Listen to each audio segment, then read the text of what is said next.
I didn't think I was stressed. I thought I was busy, responsible, under control. What I actually was irritable. Not at people, not really, at things. Computers that took too long to load, lawnmowers that refused to start, temporary traffic lights that seemed to be managing absolutely nothing, other drivers, obviously. I was a calm, competent professional in public, and a man having quiet arguments with inanimate objects at home. I'm 60 now, retired, boring, profoundly, serenely, thoroughly boring. We've been living like this for the past 20 years, actually. That was the plan. The jobs, the choices, the whole shape of it, all quietly pointed at the same thing. Less, slower, quieter. Retirement just gives me a better view of it. And I don't shout at the printer anymore. Before we moved to the country, I worked in a city, queued in a city, rushed in a city. I had to be early for everything.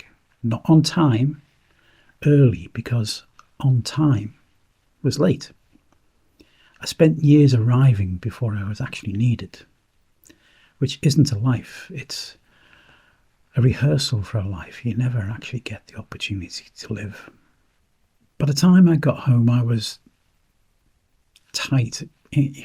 That's the word for it, I guess. Tight in the shoulders, tight in the chest, tight in patience.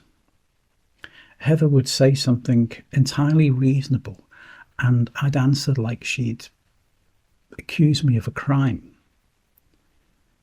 The lawnmower would stall and I'd treat it as betrayal. And then my body, in its quiet and increasingly firm way, said, enough. Not dramatically at first, just palpitations, anxiety, that creeping suspicion that I wasn't built for permanent urgency. It turns out you can look composed and still be running hot underneath. Until you can't. Out of nowhere, a bit of an emotional breakdown at work. 6 months later, my employer, quite reasonably in hindsight, suggested I might be happier somewhere else with a check. They weren't wrong. And so, this is what boring looks like now. I get up when I get up. Not when the alarm tells me to, but just when I've had enough sleep. Some mornings that's 7. Some mornings that's 8:30. And on more than one occasion it's been past 11. And the only consequence is that the cat gives me that judging look. But it's not even our cat. It just lives on the farm. So sod it. I make coffee. Proper coffee. Slowly. I boil the kettle and wait for it to cool down. Later on, if I'm feeling adventurous, I'll drive to the village shop.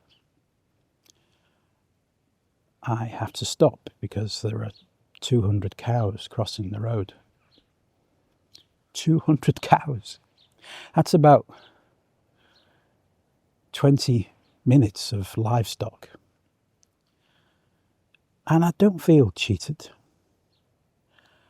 I'm not checking the time. There's no muttering, no strategic sighing. Just a bovine acceptance that have been quietly absorbed into my surroundings. At the shop, there's a queue. There's invariably a queue. Two people catching up. Talking about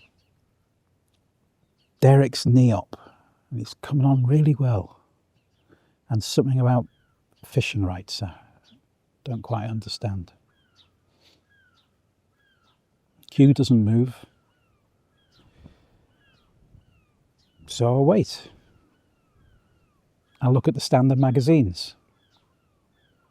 Lots of tractor porn. I put one back and I end up buying a pint of milk. And that's it. That's the trip. It was cold out there. Anyway, my concerns now are the garden, whether we're low on porridge, and whether I can be bothered discussing the pothole at the road end with the postie. I have opinions about hedgerows. I've become a man who notices the condition of footpaths. I told you I was boring. But here's what boring gave me. My health back. I don't snap at objects anymore, which means I don't snap at people. I'm not irritated by things that don't matter, which turns out to be most things. I laugh more. I hug heaven more.